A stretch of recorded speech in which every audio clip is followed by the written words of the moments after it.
All right, hello and welcome back to episode 5, season 1 of Borderline FPL, the podcast that constantly crosses the line between FPL advice and Premier League related banter. My name is Chris.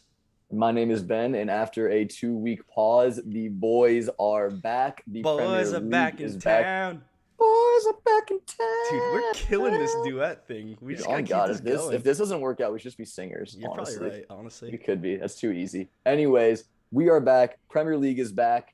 Dare I say it, Arsenal are back. Oh! Let's go, baby. Let's go. Let's go straight to the table. Ben, wait, Yes. ready? We might be Yep. on the full page this time. Wait, we're so close. We're so close. Maybe you ain't gonna go a little bit lower. There we are. But look at that little green circle. Hey, you by like our the name. green arrow? It's kind of like Yeah, like dude. what happened in our actual FPL league. Dude, Arteta masterclass against Norwich. We move.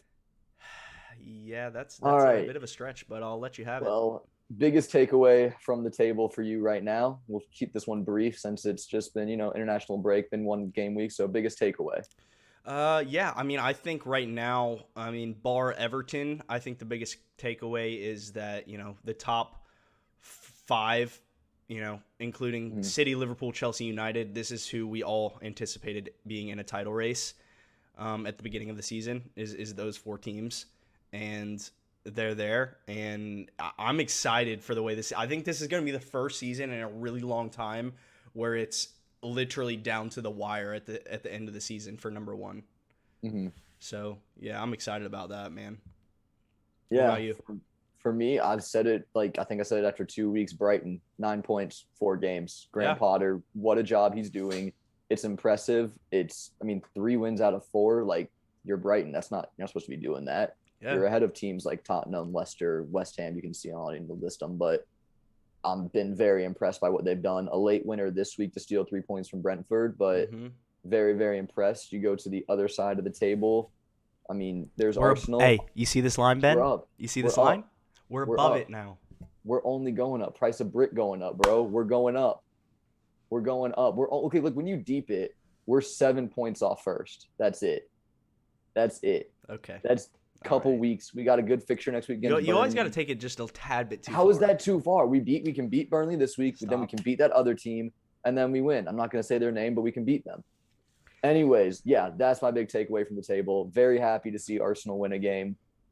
Norwich obviously still in last. They play Watford this week, so maybe a chance for them to gain some points. But we'll get to all of that. Yeah. For now, let's just get into the games. Just to touch on it, our schedule for today, as always, we're looking at the table first. We're going to go through the results of the week, and then we will get into our teams, how our teams did this week, what we're thinking about going into next week, thoughts on transfers moving forward, not just for us, but for everyone maybe.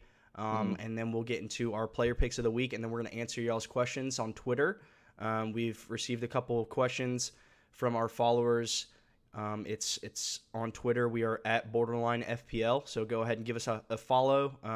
And please interact with us, guys. We love the questions. We're going to do our best to answer every single question that is submitted to us for as long as we can until maybe one day it'll get out of hand, Ben. That'll be a good day. It'd be crazy if we'd stop answering questions. Right? I'll still answer them. I'll just tweet back at y'all. I'll answer every question forever. There we go. All right. Well, yeah. Having said that, let's take a look at the results for the week. Starting off. Oh yeah! Come on, give it to me. Give it to me. My goodness. Vieira doesn't lose to these men, bro. Patrick Vieira doesn't lose to these lot. It doesn't matter if he's coaching or playing, bro. You're not wrong. I can't argue with that. I have zero arguments against that. The levels were shown in this game. Okay. Levels. All right. Let's get actually into it. Yes, it was an absolute great game by Palace. I think that's honestly the most impressive win I've seen from Palace in a couple years. I think genuinely. And I mean, they were somewhat consistent under Roy Hodgson, but I think they, Ben, you and I both predicted them to go down at the beginning of the season. And it's a long season. It could still happen. But impressive from them. This is a big game. And obviously the red card had something to do with it. But what were your thoughts going into this game? Obviously big result for Palace. I do think 3-0 is a bit skewed. You have to factor in Son was injured. He wasn't playing. That's Tottenham's obvious second best player behind Kane. Kane on the day might as well not have played. But I do want to focus on the way the goals were scored for Palace. A penalty that was no debate about whether it was or wasn't, but the first goal was a penalty, and then two very, very late goals from Edouard, one being a huge deflection, and the other, Lord knows what Emerson was doing on that play, because Edouard could have sat down, read a book, and then shot. He had all day in the box to himself. So I do think 3-0 is a bit of a generous result for Palace. I don't think that they were 3-0 better on the day. Obviously, Tottenham went down to 10 men, two late goals, one specifically off the counterattack. But 3 points are 3 points, and overall very impressive from Palace. Great to see Zaha getting back on the score sheet. He's had a real slow start to the season. I'm a big fan of his. He had an assist as well. Yeah, he almost fought Tanganga as well. So, good for him. Yeah, I agree with you. I was very impressed with Palace in this game. I think Vieira is setting them up to be a bit more attacking than I actually anticipated. I thought Vieira was going to come in and try and keep the Hodgson, we're going to be solid in defense and occasionally counterattack, but they've impressed me a lot with how they are going forward. At the center of that, Ben, is this man Conor Gallagher, the loanee from Chelsea. He has been beyond impressive. Obviously, they started off the season playing Chelsea, so he did not play game week 1, but ever since then he has done brilliantly for them in every single game. Even in the games that they've lost, he's been their best player. That's 3 man of the match performances on the bounce for Gallagher for Crystal Palace. And that's just really good. Like you said, Edouard getting his 2 goals at the end, 6.5 striker just added to the game, signed from Celtic. His goals were not thoroughly impressive, like you said. One was kind of a deflection, but the other one he's getting into good spaces, and I don't know how much of that is he played like 8 minutes, so I don't want to dive too much into his performance. It's tough. No, I'd like I to see him agree. for a full 90 as well. And obviously Spurs were down to 10. Yeah, but I mean, good debut goals. for you. You can't ask for more than 2 goals in 7 minutes. Oh, him and Ronaldo, same level right there. 2 goals on the debut, right? Yeah. So Gallagher definitely one to watch. I think, is he up to 5.6 already? I know he was 5.5. Gallagher did rise in price over the weekend. So he's up to 5.6. He's playing that attacking midfield role right now.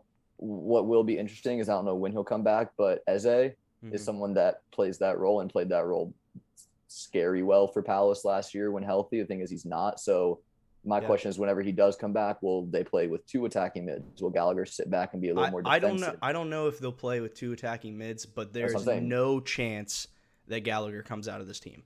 Yeah, Zero chance. Now he's been incredible. The man, literally the entire attack is going through Conor Gallagher. He is moving the ball forward, and he's making runs into the box. He's assisting goals. He's scoring goals. And right now, for me, I'm fully sold on Conor Gallagher. If Palace had good if Palace had good fixtures right now, he'd be in my team now. Tough run of games for Palace. He will probably go into my team in the near future. Think he's the best value midfielder at that price right now, around 5.5, 5.6. It's funny you say that. I just got a notification on my phone. We got a tweet reply question saying Gallagher the real deal. So whoever just tweeted that at us, yes. But right now, I would sit for a week because they play Liverpool. And I don't back Palace to give Liverpool too much of a problem. No, I agree.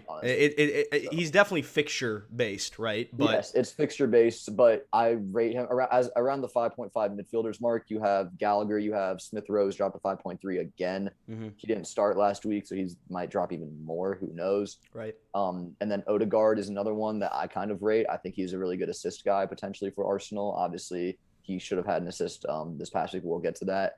So, but around the 5.5 midfielder mark, he's probably top of the line if you're looking for a budget guy like that. I agree. Yeah. The only other thing I had to say about that is if you didn't watch this game, Tanganga completely lost his head and tried to choke out Zaha. Zaha is the best player in the Premier League at getting under other opponents' skins. He's brilliant. 100%. Oh, he literally had Tanganga ready to swing. He's the Jamie Tart of the Premier League. Oh, By the way, guys, I got Chris to start watching Ted Lasso. Yeah, So he we're is. gonna get some more. We're gonna get some more Ted Lasso Yeah, references. I can yeah. finally make them because it'll make sense to him now. So Just, I hey, can just don't make ruin them. it for me. I'm like 3 No, episodes I in know for season you're 2. good. I'm fully caught up, but All I right. will not. I will not Fair say enough. anything too far. So you're Yeah, good. that's the plug for the week, boys. If Yeah, if you yeah. haven't watched Ted Lasso, great show. Watch Thoroughly Ted enjoyable. Lasso, and Ted Lasso All sponsor right, us. anything else to say on this game? No, that was hilarious. I loved it. All right, brilliant. All Oh, right. speaking of Dude, brilliant, we just get back-to-back dubs right here, right? Oh my days. Yeah, here we go. All right. Okay. All right, The shades baby. are on, ladies and gentlemen. We're back. Are we? Get the word out there. We're back. All right. All right. Okay. We should have had Before you go into your little spiel, I'm gonna talk intelligently, and then you can talk all you want. Okay. Okay. All I right. can barely spell intelligently, so you go first. All right. So, Aubameyang, who by the way was Ben's captain of the week, and also my player pick. So we're just out here catching dubs endlessly. Dude, just fundamentals. But yeah, no. I honestly, all jokes aside, I wasn't thoroughly impressed with our performance. We had 30 shots, which is the most shots any team's taken this season so far in a game, but we only had 6 on target. That's very wasteful. We need to be more clinical. But having said that, I was happy to see us moving forward. We looked solid in defense. Gabriel and Ben White back in the team was massive for us. Massive. They actually complete night and day. We've night and been day. talking. Everybody was all, Arsenal's crap, and we were just like, yes, but please just at least wait for us to see how we look when we're at our full strength squad. And this week, bar Partey coming on in the second half, we were pretty much at our Yeah. No, best, this was our best squad. You can we're not going to go into it, but you can go into the Leno Ramsdale debate, who's the better goalkeeper, but this was, bar Partey not starting. And then, I don't want to get into the Xhaka, Sambi, how formation thing we can go into. I know you don't like Xhaka, so we don't go into that, but he is typically a starter for us. This was one of the best squads we could have rolled out. I don't think there were many people that were crying at the lineup. And if you were, the only thing I could get that you were getting upset about was Maitland-Niles in the midfield, but that's obviously just due to Partey's lack of fitness. Right. So overall, very strong squad. And I know that you say 30 shots, only 6 on target is wasteful. Man, we're getting 30 shots on target. And let's be real. 30 shots, 6 on target. Yeah. Sorry. But 30 shots is good. It's good. And yes, I know they weren't completely on target. They weren't the best shots, but we should have had 3-4 goals, period. Smith Rowe should have scored. He had a one-on-one with Krul. He should have scored. He came off my bench, and I was watching that live, and I was like, yes. No. Yeah. He should have put that away. He could have. Alba could have had at least 2. Pepe had 6 chances created, 6 shots himself. He hit the post, obviously, before stumbling over and accidentally assisting Aubameyang. Right. So no, I take a lot of positives away. I like the most thing I take away from this, which I would look out for against Burnley, is by the time that Partey came on, we were playing a 4-3-3 with Partey as the base midfielder and Smith Rowe and Odegaard as 2 8s in front of him. If that continues, I expect to see, and obviously Saka, Alba, and Pepe as the front 3 in that case. You can swap the 2 wingers. I'll stop talking, but that's a very, very, very attacking formation. And that's something that I think Arteta wants to go to. He said in the past he wants to get a 4-3-3. Partey was his first big signing. He obviously wants him to be that anchor in the midfield. Right. And you have Odegaard and Smith Rowe, and Odegaard specifically, not Smith Rowe as much, but Odegaard specifically will work back a lot. That's something I noticed he did a lot. So something to look forward to. I think there could be a lot more offense for Arsenal coming up. Obviously, Burnley next week, who have been conceding goals for fun, and then the big North London derby. But overall, very good game. Very happy. Aubameyang captain for myself, 3 bonus points and the goal. Very happy with that. So I'll end it there. Yeah. Well, just going into that, FPL wise, what did you have? What were your takeaways? What do you want to look at in terms of an Arsenal perspective and anything from Norwich, if you had anything to say? No, stay away from Norwich. I have Brandon Williams on my bench because he's a 4.0 defender, and that's literally the only reason. Aubameyang has a good run of fixtures coming up, and he's the penalty taker, and he's a goal scorer. And I know everyone talks about his down numbers last year, but here's one thing that I'll say about Aubameyang is that he is a showman.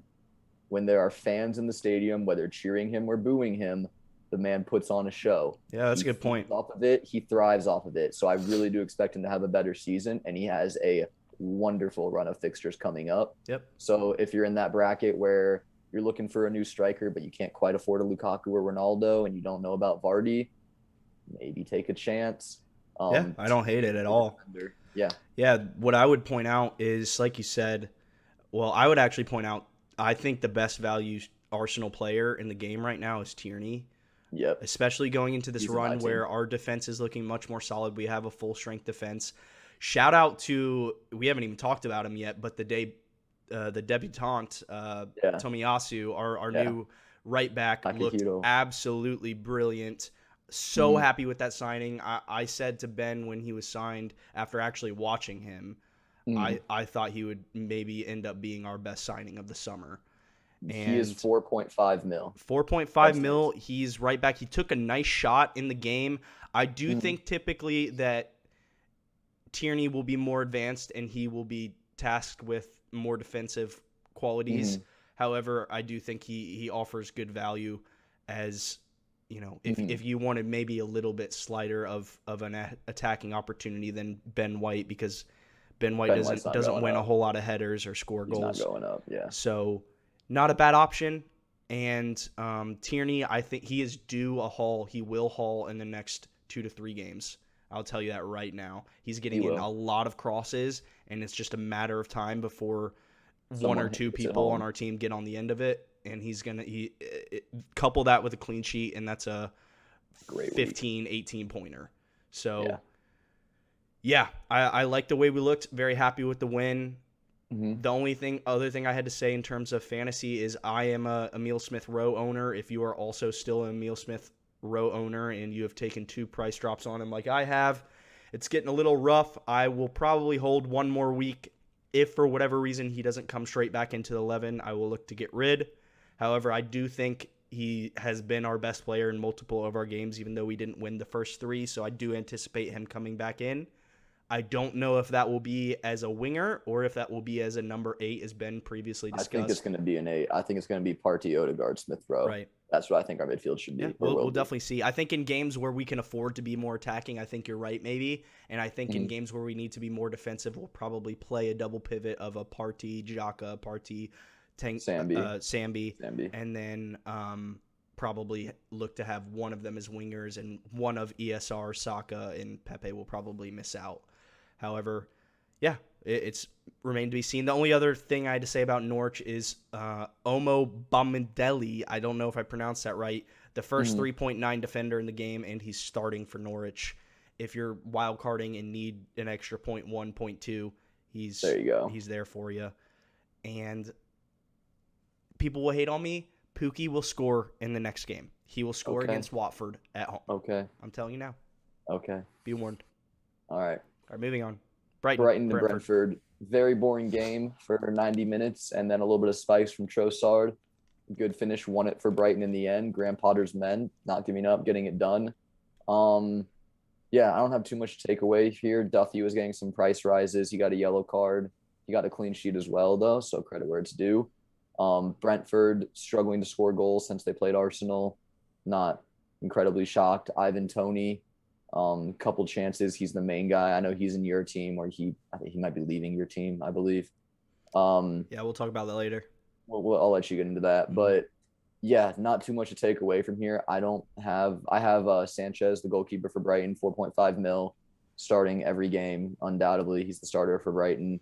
Around that mark, there's not many goalkeepers. We'll see what happens with Ramsdale. Arsenal started last week, and he's 4.5 as well. But yeah, I think he's good value. Other than that, I don't have Tony, so I'll let you speak on it. Yeah, KG win from Brighton, but getting the business done. Like Ben said, super surprised to see him. What are they on 9 points? Nine after 4. Yeah, that's a great start for Graham Potter. Brentford disappointed in this game, mostly because I thought they were a little bit wasteful after watching the highlights of the game. And Mbeumo got into a couple good positions that he probably should have put away 1 or 2 goals, to be honest. But the finishing is just not there. And Ivan Toney is That's a tough one. And that's one that I will get more into once I get to my team, because that's probably one of the biggest questions I currently have right now. Yeah. If you want to get rid. My question is right now, is it worth getting rid of him for a -4? And I'll go into who I will probably transfer in for him when we get to my team later on. He is still pivotal to this attack. I think he's will the come focal good. point of it. However, he's the pen taker too. Yeah, they're just about to go into a bad run of fixtures, and I don't want him for that bad run. I would be happy keeping him maybe one more week away to Wolves. However, he's set to drop in price again tonight. We're recording on Monday night after the Everton Burnley game. So he's set to drop in price again tonight. I don't know if I can handle another drop in price with him, already having taken 2 price drops on ESR and a price drop on Mahrez. So, yeah, definitely. If I were a Tony owner, which I am, obviously, I would be probably looking to get him out unless you have other problems, which there are a lot of problems that came up from this game week, so we'll get into that later on. It's all about prioritizing. So, but otherwise, Sanchez, the six point man, he will basically only get a 6-pointer or a 2-pointer. Like, this man just doesn't have any saves. Either Brighton have a clean defense and he gets a clean sheet, or he concedes a goal. That's what it seems like. But it's 4.5 million. He's your goalkeeper. Yeah. So, anyways, moving on to one of the better fixtures this week. You thought this was one of the better fixtures?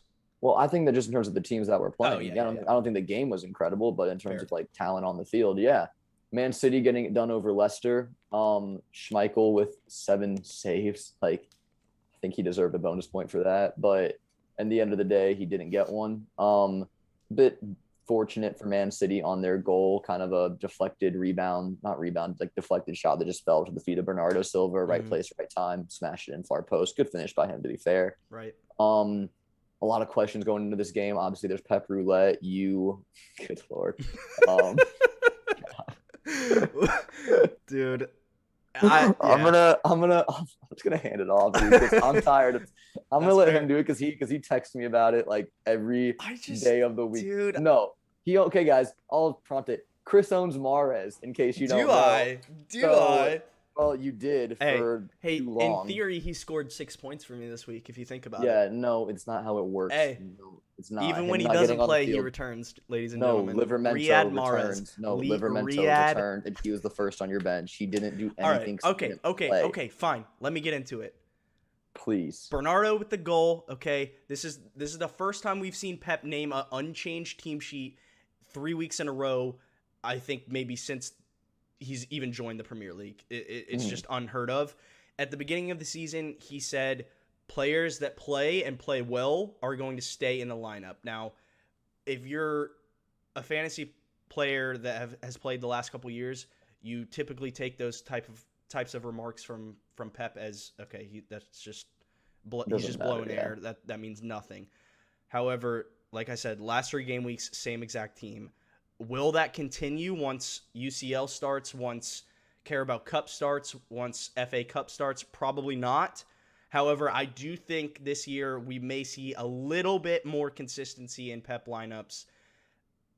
We still need to keep a lookout because obviously De Bruyne and Foden are set to return soon. Once De Bruyne comes back, he's in. I'm sorry, there's in. no debate. Absolutely, there's no debate. Someone's going to go. We just don't know how that's going to affect rotation, right? So City looks strong. I really like their defense. Laporte at 5.5 still. Cancelo at 6.0. Diaz is the mainstay. Is he 6 or is he 5.5? I think Diaz is 6. I think he's 6. I think Diaz is 6. Yeah. So they look good. They don't have the best run of fixtures. I think they play Southampton next week, and then they run into Chelsea United. Yeah, so it's a tough not run. The best. However, they do offer best value or really good value. The problem is always, is your player going to start or not? Mahrez with the 3rd consecutive benching. Guys, guess what Chris texted me after Mahrez was benched, like after the game week. I'll tell you. He goes, "There's no way he doesn't start against Southampton, right?" That's the text I got. I just don't want, like, he's gone. For preference, you'll see my team. You'll see my team in a little bit. He's gone from my team finally. However, he's so good. I just wish he played. I just wish he played. He should And come to Arsenal. I would love him at Arsenal. We almost had him. Wenger almost had him. I Like, would it was love that literally so it was much. widely reported that we had him, but we didn't. But Yeah, either way, if you're a Riyad Mahrez owner, I would sorry. probably get red. He's set to drop in price again tonight. And the only thing I would say is if you really wanted to keep him, maybe wait to see the UCL lineup. If he doesn't start in the Champions League, I would anticipate that to mean he may actually start versus Southampton, but I think he'll 100% start in the Champions League because Pep is going to have pressure from all these big name players to want to get some game time, especially ones that have been on the bench 3 consecutive game weeks in a row. So that was the decision that ultimately led me to, that coupled with the price drop. I was like, all right, time to say goodbye, Riyad. I love you, but time to go. Yes. Well, nothing to say on Leicester. They didn't look too hot, but tough game against City. So like the only thing worse than being a Mahrez owner could be being a Harvey Barnes owner. That's true. Harvey Barnes owner is just rough. Yeah. Anyways, moving on to the biggest game probably. The big boy himself, Cristiano Ronaldo, is back. The question of who takes penalties for United would still go another week unanswered, as there was not a penalty for them. Ronaldo scoring 2 from open play. Not the Newcastle's goalkeeper situation. For those of you that don't know, they're starting their third string goalkeeper. Right. Definitely not a performance that he's going to hang his hat on or want to watch when he gets home. Ronaldo's first goal parried right in front of him, like a foot from net, and then the second one straight through his legs. So tough day at the office for Woodman in net for Newcastle, but 2 goals for Ronaldo. What I really love seeing is Lingard getting on the score sheet. That made me happy. I'm a big Lingard fan, knowing his story and what he's been through and all that stuff. So I'm rooting for him. Yes, sir. Jay Lings, the vibes. And then Bruno scoring a non-penalty goal. So those of you that kept Bruno got some return. Well on you there. Looked pretty dangerous overall. Man United definitely did. It is just Newcastle. They're 19th in the table. So we'll see if he can keep this going. But yeah, that's what I would say. Obviously, Ronaldo, the question, should I get him in my team? Should I not? I wildcarded last week and did. Chris did. If you didn't, you're going to be really upset with yourself right now. So I'm sorry. Oh, captain, my captain. Mm-hmm. He captained Ronaldo as well. I did. Huge haul. Those of you who captained Ronaldo or brought him in this week, we're all buzzing. It's awesome to see a player of this caliber back in the Prem, back where he started. And he looked great. He had the most shots in the box out of any Premier League player. So I agree with you that, both of his goals were somewhat spotty. They weren't amazing finishes, but he's putting himself in a position, and it's very clear that United are looking to get him the ball in the box. He will be the focal point of this team. They are going to continue to target him constantly. He looked great. He's fit. He's back. He's 36 years old, and he's a beast. He's just a beast. Mm-hmm. And yeah, my move, and we'll get into this, but I'll go ahead and say it. My move for the week was I had 2 free transfers. I took out Bruno and who was it? Ings, thank you. And brought in Ronaldo, captained him, and brought in Jota as well, who did not return, but still very happy with that. Jota value down the line is good with Firmino's injury. So. For sure. And Ronaldo, there was questions. A lot of people were kind of holding off of him. Is Ronaldo going to start? Is he not? People were just constantly debating that on Twitter. And I listened to Ollie's presser where he was literally asked straightforward, is Ronaldo going to start? And all Ollie said was he will definitely be on the pitch at some point. And everyone took that way misconstrued and was like, oh, at some point, that means he's not going to start. Yeah. Ollie has never once said yes flat out to anybody starting.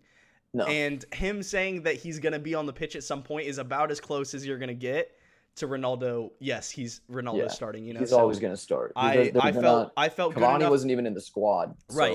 But we didn't know that before we had to make our decisions. I think that's might be COVID regulations or something. I don't know what's going on with Cavani. I just don't think he's fully fit yet, to be honest. Maybe. I don't know. But either way, Ronaldo's always going to – he's not going to lose his place. He's Ronaldo. Right.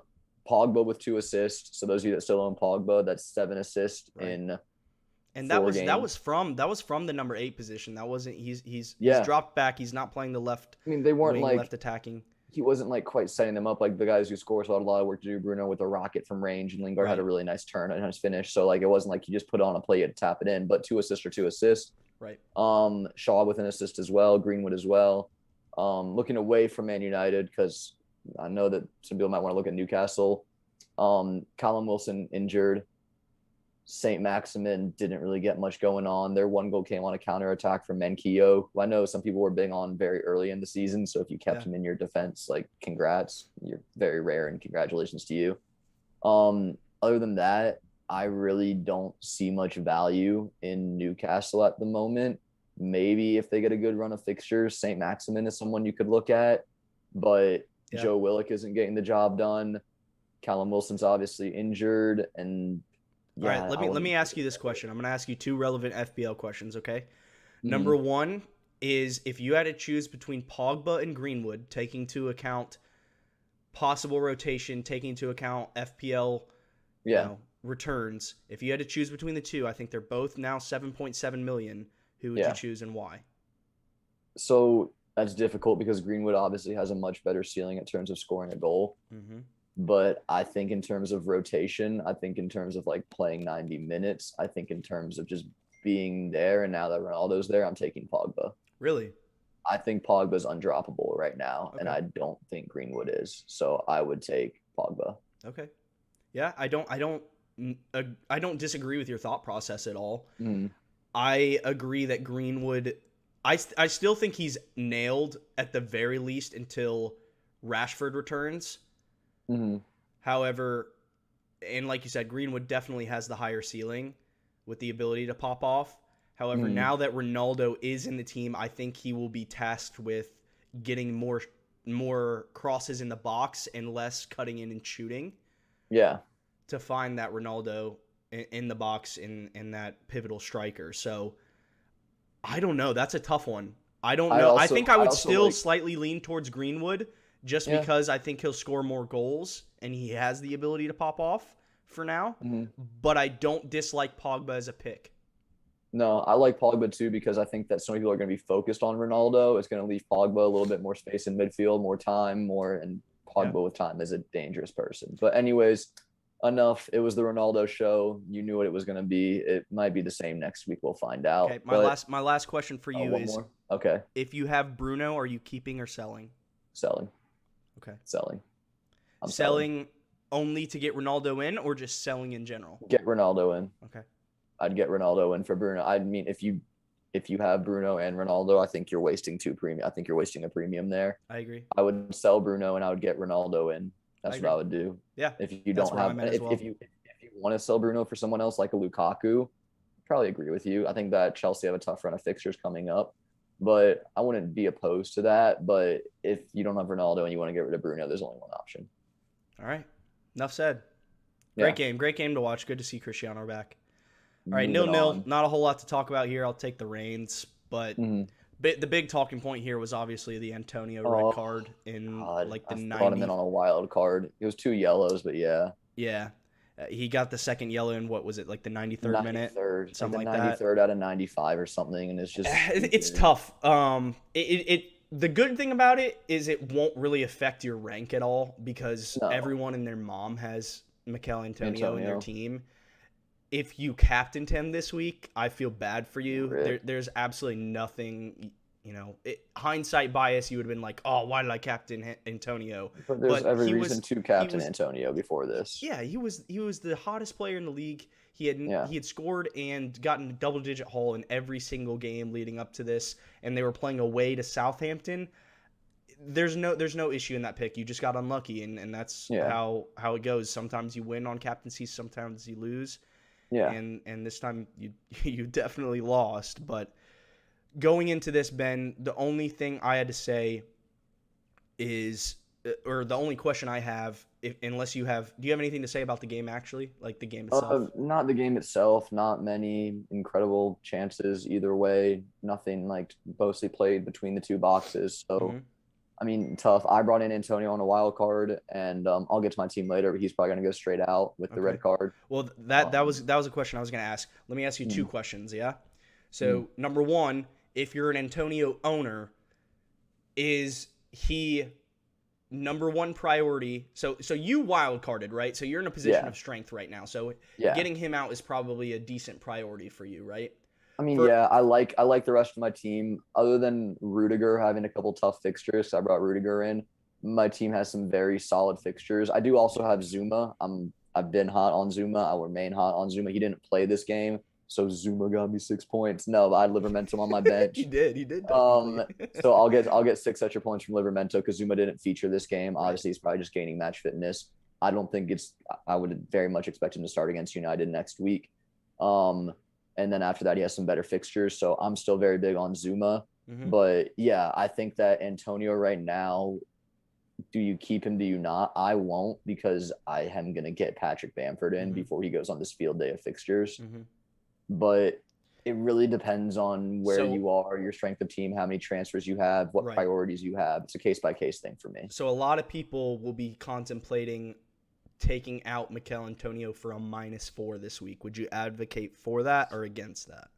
Depends who you're bringing in. It Right. really depends to me, like who you're bringing in and how much faith do you have. Do I you want agree. to switch? I think you said you're gonna might switch your formation this week and just ride with Antonio on your bench Right. suspended. I like. Here's the thing: is yes, he had a bad game. He got 2 yellows, got sent off. Yeah. You can't. That doesn't take away from the fact that he started off the season really hot and he Yeah. looked really good. So after the game that he's gonna miss is West Ham. Is it at home to United? I think it's at home to United. Yeah, I think it's at home. So could he have scored in that game? Yes. Would you absolutely back him to score in that game? Not necessarily. Is it the worst game for him to miss out on? No. No. So moving on from that, and I'll get into West Ham's fixtures after this, I think their next game is against Leeds, who have conceded in every single match so far, and then they have another game that's not too difficult either, if I remember correctly. Yeah.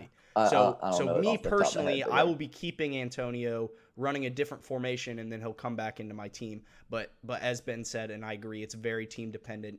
You'll need to Yeah. take a look at what your priorities are. No, So- I'm in a position where I'm just literally after I record this episode, I'm gonna go. I'll probably do it when I show you my team. Honestly, why not? I'll Cool. swap Bamford for Antonio, Cool. make the transfer, and then sit for a minute. Cool. Yep. Nothing else to talk about. Sounds Yep. good. Watford losing 0-2 at home to Wolves. What do you got to say? Yeah.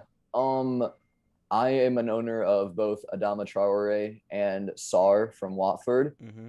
So for those of you that are in that position and have those guys, those are definitely people that I wasn't thinking long term for, but I would say hold for another week at least. Mm-hmm. They have very nice fixtures. I know Wolves play Brentford and Watford play Norwich. So a couple very friendly fixtures for both of these teams. Watford specifically, the tougher one for me to keep is Sarr, just because they don't score many goals. They haven't looked too dangerous. Wolves, I've been saying for a week, goals are coming for Wolves, and they got 2. One obviously an own goal, but goals are coming for them. It will happen. Right. So just relax a little bit on those. Also, Jimenez owners, it'll be okay. Like he's back. He looks good. Like just relax. Just relax. It'll be okay. I also know that Sa is a very popular goalkeeper pick, the Wolves goalkeeper. So I'm gonna keep both those midfielders for a little bit.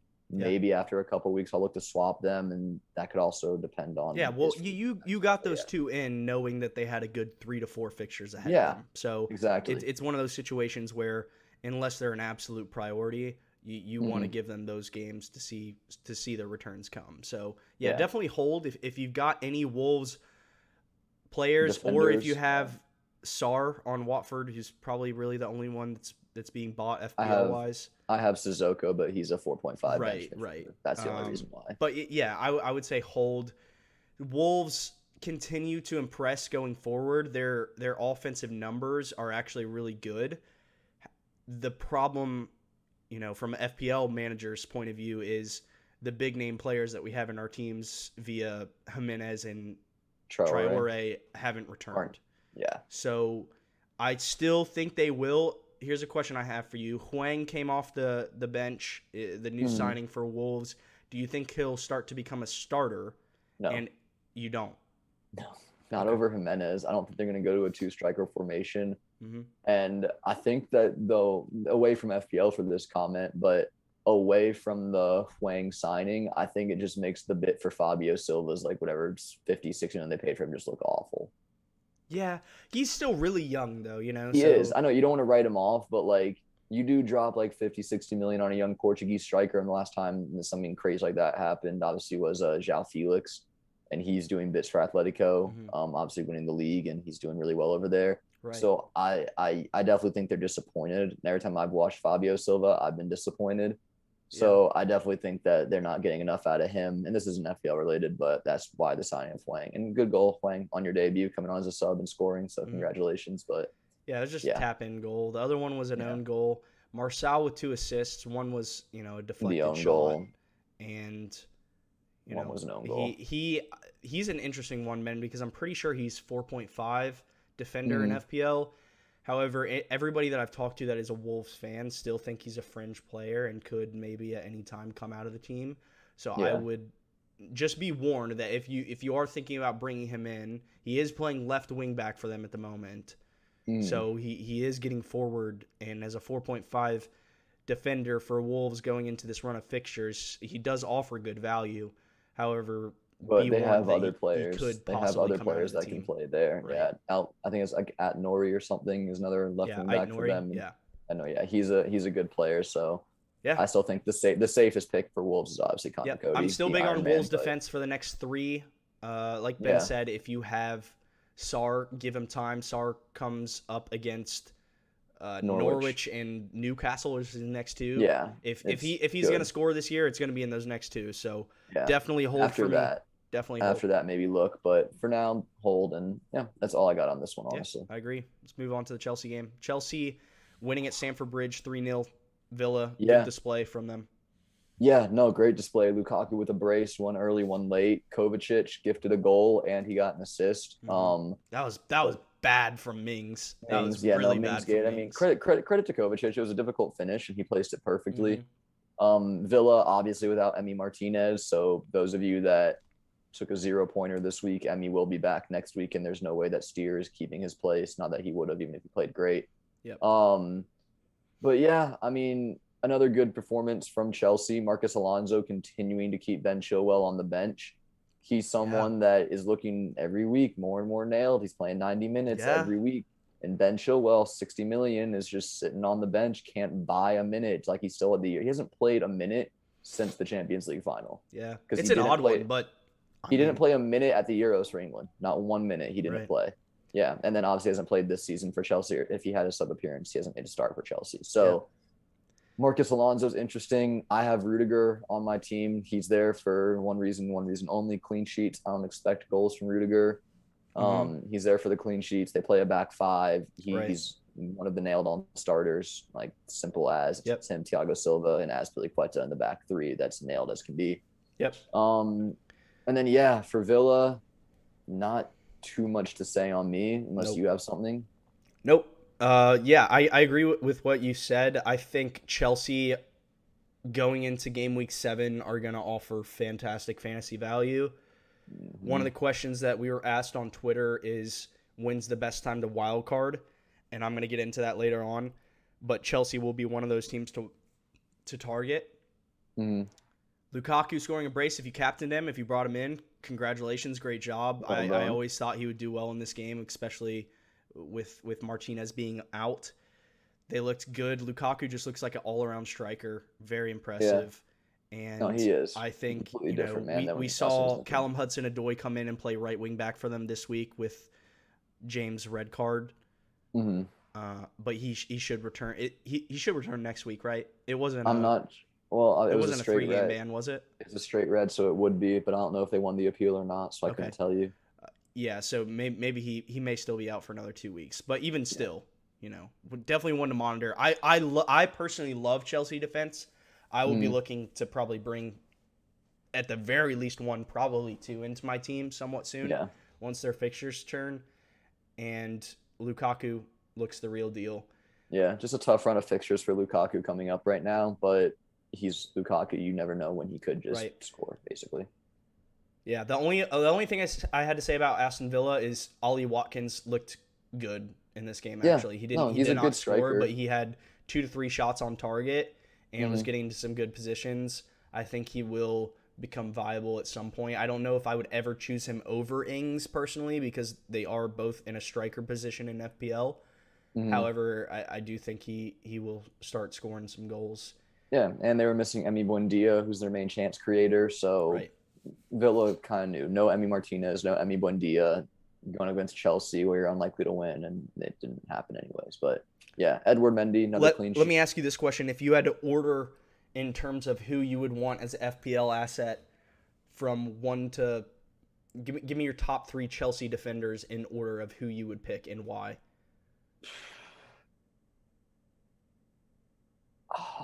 I'm gonna say Alonso first, Okay. but that's only if he's nailed. Number 2, I'm going Rudiger because he is period in that team every week, Right. in and out. He's in that team, and he is a threat on corners. He's a tall lad. Right. Um, I'm gonna stay away from the right back position for this one because Hudson-Odoi is always gonna be banging on that door with Reece James, and I don't think Reece James is nailed as much as Alonso looks right now. Okay. So I'm gonna say Aspi. as the thing, Aspie's 6 million is the only thing. So value I don't see. Did Aspi So play this game? He did. Yeah. Yeah, he did. Aspie or Thiago Silva, basically, they're the other 2 nailed center Hold on. backs. Wait, Chalobah started this game, or did he come on? Did Chalobah come on? I believe. Or did because that's 4 center backs: Aspi, Thiago Silva, Rudiger, Chalobah, and Rudiger. So who? I think Chalobah came on. Maybe Okay. I'm Wow, not. I'm he not got 100 in the percent on that. bonus points. Maybe he started. Interesting. I'm not sure. I'll need But to go either back way, and look yeah, at that. I would take Aspie or Thiago Silva as my third. For me personally, it would be number 1, Rudiger, purely for 100% Yeah. nailed. Number 2, your boy, Alonso. And then Yeah. number 3, Reece James once he's back. Because I personally think he will be borderline nailed in this team if they continue with this back 5, which it looks like they will. They will, yeah. It's funny you say your boy, but Rudiger's the one I have in my team right now. Yeah, I was just saying you Yeah, put no, I am a Alonso big at fan. number 1. I'm a big fan of Alonso. Yeah, nothing else to say. Good performance from Chelsea. Yeah. So. And then this one.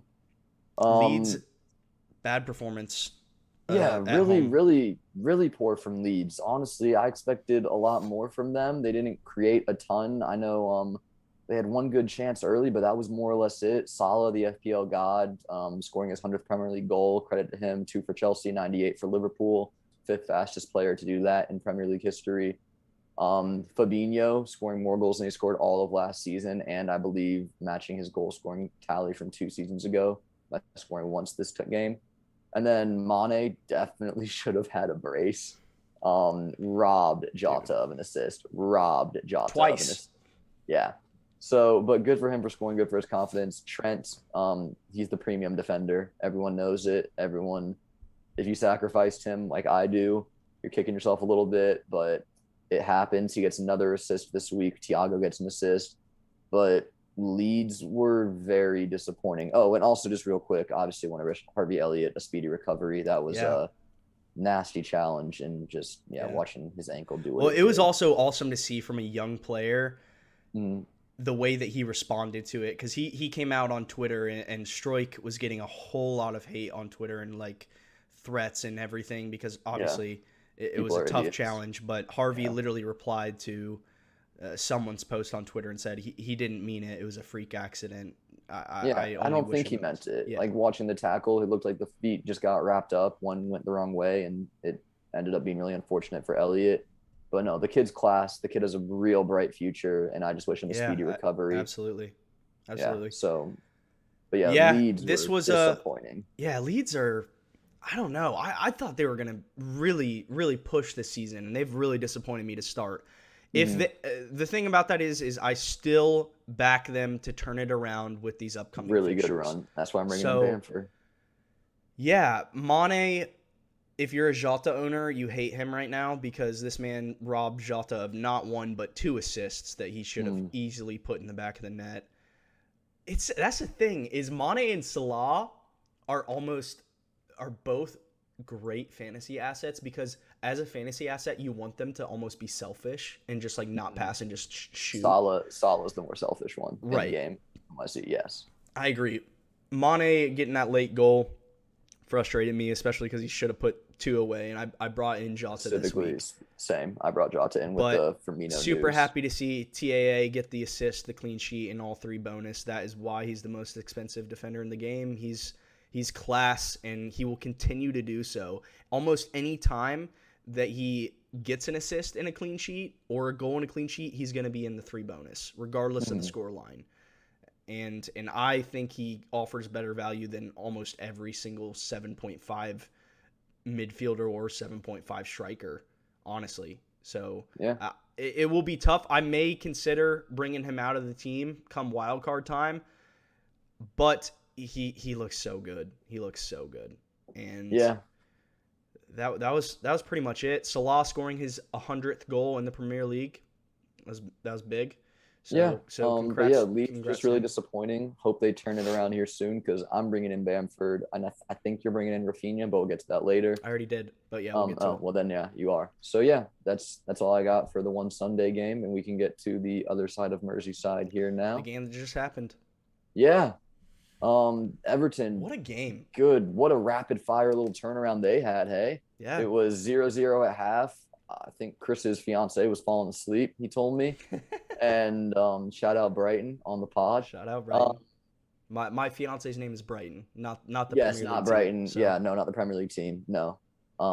But yeah, Keane scoring and then Townsend scoring probably the goal of the season so far. To be completely honest with you, what a screamer! He does it once a year. Yep. And then Damari Gray, Chris is not like this guy, but he keeps proving him wrong. I'm not sold. I'm still not sold. He has 3 goals in 4 games. Let me talk about it. We'll get into it. We'll get into it.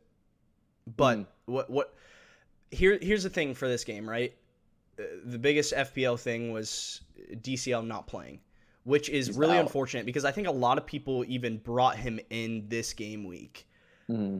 Because he obviously has this game, and then who do they play next week? Do you remember? I don't know. It's a good. It's run someone, fixtures, and then I think it's Newcastle away. No. Yeah.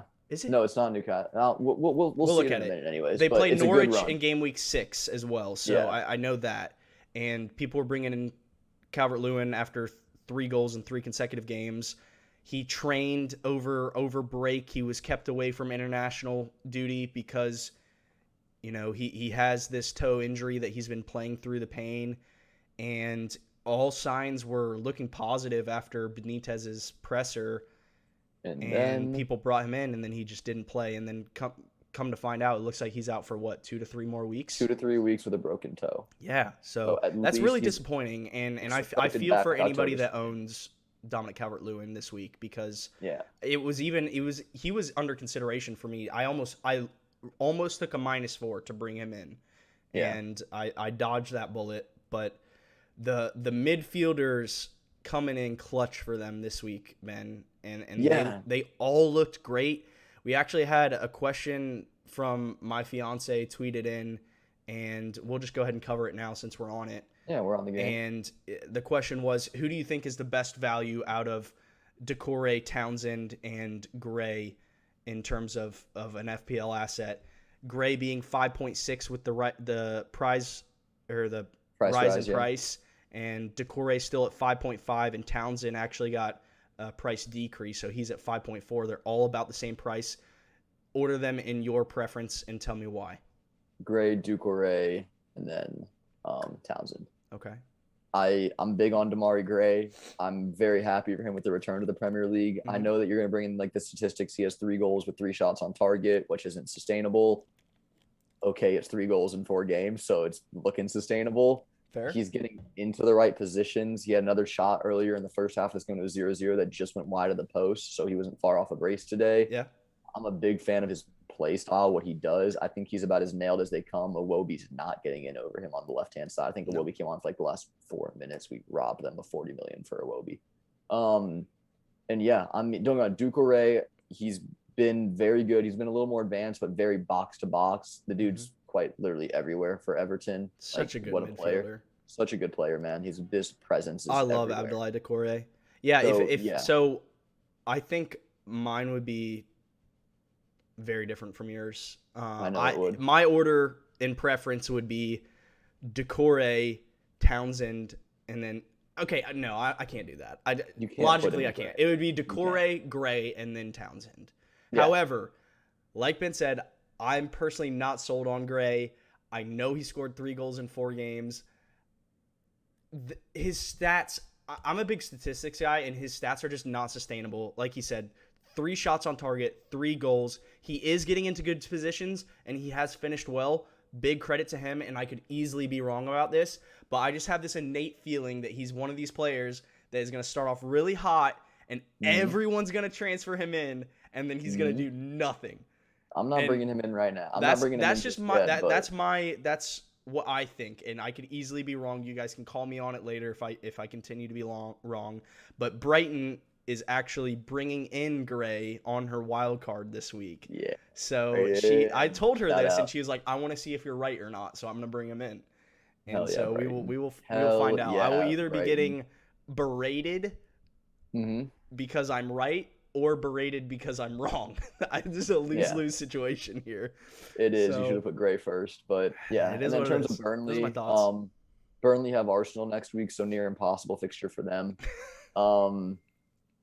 But not much to say. Ben Mee scoring on his 200th Premier League appearance. Congratulations to him for not. Yeah, so congratulations to him for not only the goal, but for 200 Premier League appearances. The captain of Burnley. He's a true, proper Burnley-style Sean Dyche player. Yep. In terms of Burnley, there's no value anywhere, in my opinion. Well, they always have good value in defense, but they maybe a defender like Tarkowski or something, but like I would stay away for now. I need to look at their fixtures, but I would not be touching Burnley anytime soon. I wouldn't go near them. Chris Wood should have had a goal. I know some people that had Brownhill as their first sub, and he came on and got a yellow. That's so unfortunate. Yeah, it's tough, but I mean, it could happen to anybody when you get that 4.5 million midfielder. It is what it is. So. Rightio. Well, that wraps up the games for the week. Let's get into kind of talking about our teams. I'm going to show my points for the week. It still has not refreshed, really? Come on now. Well, okay, whatever. Wow. So this is how I'm looking for the week. I finished, it says 67. It will be 73 once Livramento comes in for Riyad Mahrez. Mahrez, just still doing good even when he doesn't play. Gosh, I'm so glad he's gone. You can stop texting me about him. Anyways, happy with the return. I think 73 this week. Anything around the average was 54. 70. Yeah, this hasn't taken into effect bench players yet though. So the average will probably end up being around 55, 56. Yeah, so anything above 63 is incredible this week in my opinion. Yeah, so credit where it's due. If you got anything above that, don't beat yourself up for not getting 70. That's a terrific week. Right. And I missed on my captaincy pick last week with Bruno, but I hit this week big time with Ronaldo, so very happy with that. Salah getting his goal as well. Emile Smith-Rowe, if you have him, you know that he did not start. He had some illness over international break, and that's why he came off the bench. Like I said, I'm hoping and expecting him to come back into the starting 11, so I'm going to hold him for one more game week. However, if he is coming off the bench again, I will definitely look to get rid. And I'll probably be looking to get rid regardless soon, just because I think there's better value. Gallagher. Right. Gallagher. And, so that's me done for the week. Mahrez finally stayed on the bench, but I get the Livramento points. Do you want to go over your transfers that you already made? Yeah, I'll definitely get into that. So looking here, I'll show you how I'm currently lining up. So like I said, I plan on keeping Antonio.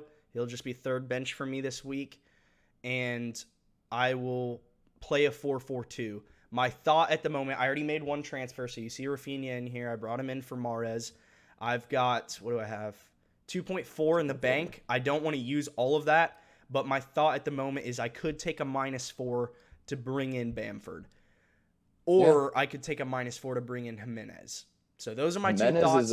Jimenez is a very interesting one for me. I like my original plan was to triple up on Leeds for this run. However, I'm a little iffy on it because of how they've looked so far. I wouldn't call you crazy if you do it because I'm still thinking about it, and I probably will. Well, I don't know. you're only going to play Ailing for 1 week anyways. Like he's going to go to your bench, I assume, after this. Well, maybe, Or maybe or are not. you going to stick with a back four? No, it won't be a back four, but depending on the fixture, it may be White or Ailing. Yeah, that's fair. So Ailing will still get some game time for me, and I'm just not sure. I'm just really not sure. But I'm thinking about taking a -4 out for Tony purely because he's going to drop in price again tonight, and I really don't want to take another price drop on him. And I dodged a -4 last week With and DCL. ended up with a really good game week, so I am kind of willing to take a -4 in a game week that I think a lot of people will be taking -4s this week or busting out the wild card because of all the injuries, all the red cards, all the issues that people may have in their teams at the moment. A lot of people getting FOMO if you don't have Ronaldo in your team or Lukaku. So I expect to see a lot of wild cards played this week. I expect to see multiple people taking -4s, and I may do the same. So that's my thoughts at the moment. Otherwise, I'm happy with how the team lines up. Obviously, Antonio will come back into play after his 1-game suspension, and we'll move from there. My current thought is that I am going to wild card ahead of game week 7 because I want to jump on Chelsea. I want to jump on a couple players that I don't want up until game week 7. And that's my thought at the moment. I want to use the wild card aggressively this year. However, it is always good and okay to put out fires with a wild card. So that was one of the questions we had that I'll get into a little bit later. But that's me, Ben. Yeah, I'll share mine real quick. Yeah, go ahead. And there we go. So this is me. It will be 71 points as I started Zuma and have Livramento will have to come in as the first defender on the bench there. So I wildcarded this week, brought in Sanchez, paid off. Rudiger, Tierney, both paid off. Sarr didn't pay off, but I wasn't expecting a great haul against Wolves. What I really brought him in for was these upcoming fixtures right here, Norwich and Newcastle. Yep. And then after that, I might look to get him out because there's a good little run ahead. I don't know. I'd keep him for the Leeds game, the way the Leeds defense is. Yeah. I might keep him for Leeds, but I don't know more than 3-4 weeks for him. Traore was my player pick this week. Didn't do great, but once again, that's gorgeous. Brentford, Southampton, Newcastle, and then Villa, Leeds. So 5 really good-looking games. Tough one against Everton, but then still some more good-looking games. So yeah. He might be my Mahrez, where I keep saying I'm going to get rid of him and then keep him. But it always happens with someone, brother. But Sarr definitely probably not more than 3 weeks for him. Yeah. Jota and Salah, obviously kept Salah, brought in Jota. Still love them both. Yeah. Yeah, I mean, well, for those that don't know, Firmino's injured for an unknown specified period of time. I believe it's 3 weeks. So for me, with Firmino injured, Jota's nailed, and there's no way he leaves my team, specifically before Crystal Palace and Brentford.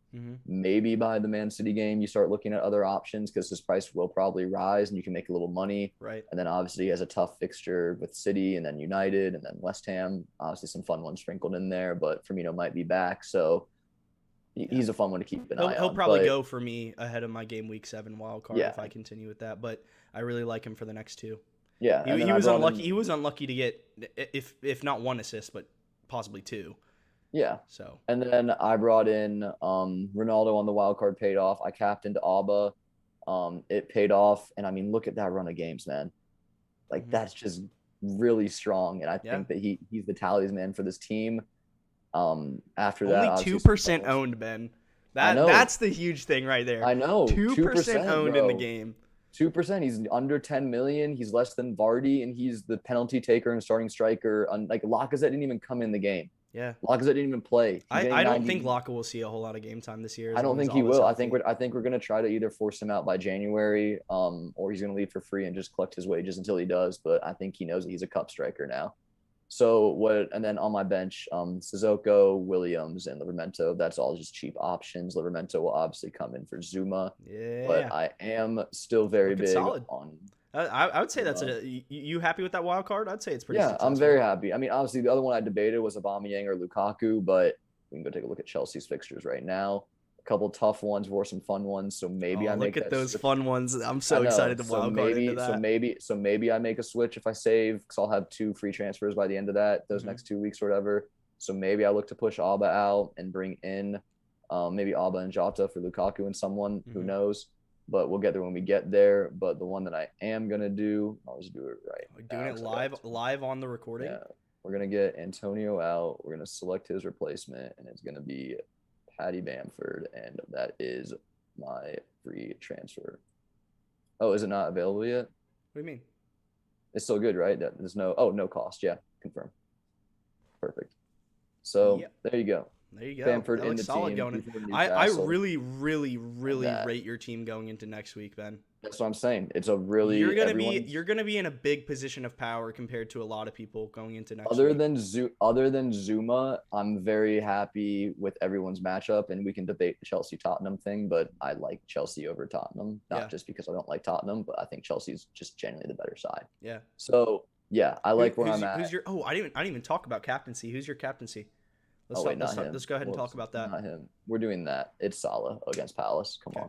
Yeah, It's Salah against I agree. Palace. I agree. It's Salah against If Palace. you wanted to do Ronaldo away to West Ham, I wouldn't call you crazy. No. But it's Salah. Other than that, I don't Palace think there's dice. really any other options. I think this will be a game week where Salah is just massively captained. Yeah, and then So- what I'm thinking long term is obviously after the next 2 weeks, I'll have 2 free transfers, and Jota will be having a tough fixture here in 2 weeks. So I might be looking to get Auba and Jota out Mhm. and Lukaku and someone fun in. I don't know who, but because in 2 weeks, Chelsea look at that. Yep. And that looks really good. So yeah, like it. Lukaku is definitely one I might look into here in 2 weeks. Just sit on these players because Traore and Sarr are good. I like these. And Looks yeah, good. I'm really comfortable where I'm at with my team right now. But yeah, I'll stop sharing and we'll be done there. That looks good, Ben. I like it. Yeah, I'm very Well, happy. So let's go ahead and cover questions, and then, or do you want to do player picks first? Player picks. No, we'll and say then player picks for the end. Okay. Player picks for the end. So we had a couple questions. We already answered one. The first one was, what do you think about the value between the Everton midfielders, them all being around the same price? Mm-hmm. The other price we had, or the other question we had was from Jake, and he said, win to wild card, and yeah, he said, what are your thoughts on win to wild card? So I wild carded before this week because, like you've said, I'll use your phrase, position of power. It puts me in a really good position of power this week to where like I set myself up with a good team. Like I said, everybody that's playing this week, bar Zuma, has a favorable fixture. Mm-hmm. So I know game week 7's a good time because you can get your Chelsea boys in if you don't already have those. It's really kind of up to you and your team, and when you think you have too many fires that you can't put out with 2 free transfers. Right. So it really is a case-by-case scenario. I can't sit here without looking at your team, and I don't have Jake's team in front of me, so apologies, Jake. But right, it's really a case-by-case basis for me. For me, it was like, it always is a case-by-case basis. So I think the question comes from an understanding of, if I were to wild card in a way that was less defensive and more attacking, right? Mm-hmm. So like I am using this wild card from a position of strength to get ahead of the pack instead of putting out fires, when would be the best time to do so? And my answer to that would be, I'm going to share my screen really quick. It would be one of 2 answers. And the first answer is going to be, let's go to fixture difficulty rating. And let me scroll here a little bit. Actually, will it let me scroll? It may not. Oh, you have to click next game week if you're trying to go to like all of them. Let's just do this. So Ben already highlighted it. Ahead of game week 7, Chelsea fixtures is a massive team to target. So that's my current thoughts. However, I know a lot of people that are looking even further ahead. And if you looking at United, if you go to United, sorry. No, you're good. I know what you're looking at. Yeah, that game is week, insane. Even like all jokes aside, 27. even 14 Arsenal at home, 14 to 27, unreal fixtures. I honestly might just like hold Ronaldo like for a super long time. Yeah, like and that's the thing, right? Is my current plan is, I'll just switch out Ronaldo for Lukaku come game week 7. But if Ronaldo bags against West Ham and Villa, there's no chance he's coming out of my team. And then there's Everton and Leeds, who Everton's marked as a red fixture, but like, okay, Michael Keane's looks suspect, and in the air, like, yeah, I'll take Ronaldo over Yerry Mina because yes, Yerry Mina is good in the air, but Ronaldo's Ronaldo. which is the worst argument ever that I'm going to keep using to justify why Ronaldo's staying in my team. It's But then Ronaldo. Liverpool, It's just Ronaldo. That's man. all. That's the only argument you need. Yeah. And then there's some tough ones: Liverpool, Tottenham, and Man City. But can you name a better big game player in this league than Cristiano Ronaldo or Alex Lacazette? I doubt it. Stop. No, but no, I agree with you. And if there's a possibility, Ben, that if I come game week 7 and I actually have two transfers to use in order to get into Chelsea players, I may look to hold it up until game week 14 or 15. I mean, I told you my plan. I just got Bamford in today. I'm holding for 2 weeks. And then I'm going to have to look at Firmino's injury situation. And then I'm going to look at Auba and Jota and maybe start making some swaps. And then maybe look a little bit ahead to Sarr and maybe a defender or something and start making swaps. Right. But my plan is to bring Lukaku in around 7 for sure. Yeah, no, Lukaku's coming in game week 7 for me 100%. And I think a lot of people would do so. However, I don't like – my current plan is a wild card game week 7. It is a possibility that if I like the way my team looks, if I can afford it, then I'll hold for this, because tripling up on United for these is going to be easy. Going to be unreal. Money. Yeah. So that's my question that's my answer to that. Ben, the other last question we had, and guys, please continue to submit in questions. We really love interacting with you guys. And if we don't get to them on the pod, we will just reply to you on Twitter. Yeah, but for now, we're going to do our best to answer them all. So the other question we had was from FPL Cougars, another great podcast. Go check them out at FPL Cougars. They're one of the pods that actually got me into really liking FPL and just, they've been really helpful to us as well. And they're across the pond, so great guys. Their names are Kieran and Chris. So the question was sell Antonio and Benny being Benrahma ? Thoughts? Like right now, it depends, because like we're doing opposite things with Antonio. Right. Okay. So let's say Antonio depends on how your team looks right now. Yeah, like I'm in a good position to where I don't have other let's focus more on Benrahma, right? Let's focus more on Benrahma. Yeah, he's such an interesting one because he comes in at a very good price point right now. But obviously he didn't look that great last week. He's kind of blanked for a couple weeks, and then he has United this week or something, right? Yeah, so it's a tough one. So Antonio is basically how comfortable you are with your team. Do you have other fires that need to be put out or no? Because if you're very good with your team, yeah, why not go swap? Like, I think Antonio for Bamford's a no-brainer. I just did it live on the pod. I think Antonio for Bamford, with the run of fixtures Leeds have coming up, you can pull up Leeds fixtures if you want. Yeah, we already looked at them. But, we looked at them. But, it's a no-brainer for me to do an Antonio for Bamford swap if you don't have other stuff. Can you pull up West Ham's fixtures real quick, actually, if you don't mind? West Ham's? I want to say, I didn't look too far ahead on them when I looked at Zuma. That kind of makes me want to say hold for Benrahma. Well, so here's the thing, right? There's a possibility, I'm not sure, but there's a possibility Benrahma actually plays up top for West Ham against United. Now, do we necessarily think he'll bag against United? Probably not. Probably not. However, after that, he's got Leeds who are conceding for fun and Brentford at home. I would be tempted. It's probably unlikely, and obviously I can't look at everybody's teams, but it's probably unlikely that right now getting Benrahma out of your team is the highest priority, right? Yeah. So unless you're on wild card, if I was on wild card, I would be tempted to get Benrahma out. Yeah. Yeah. But if I was not, I would probably keep. Not wild card, would you rather keep Antonio or Benrahma? If on wild card or not? Not on wild card. You have 1 to 2 free transfers this week. Would you get Antonio or Benrahma out? That's tough. I would probably want to hold Antonio just because I think he's still I do think his price is going to drop again though, because I think a lot of people are going to be getting rid of him. Maybe not. But I bought him at 7.5, so it really depends on where you bought him at. But I kind of like the idea of a couple people selling this man because I back him to come back and start scoring goals again. No, he will, and he has a beautiful fixture starting in week 16 just for fun. Yeah. But so, yeah, that answers that question. The other question he had, really quick, last one, is Gallagher the real deal? I think we went over it a little bit when we talked about Palace versus Chelsea. I think that he's great value at 5.6, but I wouldn't bring him in right now because he has a tough run, specifically Liverpool next week. What He's if you were on wild card right now? Would you bring him in? I don't know. There's a lot of good midfielders around 5.5, 5.6. I'd bring him in. 100%. I think that he's probably around the top of the list. But if you're flirting with like the 1.1 million budgets and stuff, and you need to go 5.5, I don't think Odegaard's a terrible shout. Mm-hmm. I don't know Palace's run of fixtures. I don't have any Palace players in my team right now. But if they start getting more favorable fixtures, and I need to look into Eze's injury as well. But yeah, no, I think he's definitely been the focal point of this Palace team. I do think that there's going to be more pressure on other players to step up around him, such as Zaha and now Edward scoring, and Benteke hasn't really gotten off to a great start this season after an incredible finish the last season for him.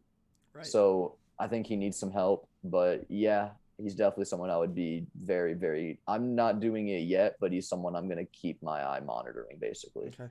Yeah, to answer that question, I would bring him in if I was on wildcard, 100%, no questions asked. But that's just me. I'm huge on Gallagher. I think he's really, really good. But that wraps up the questions, Ben. Let's take a look at player picks.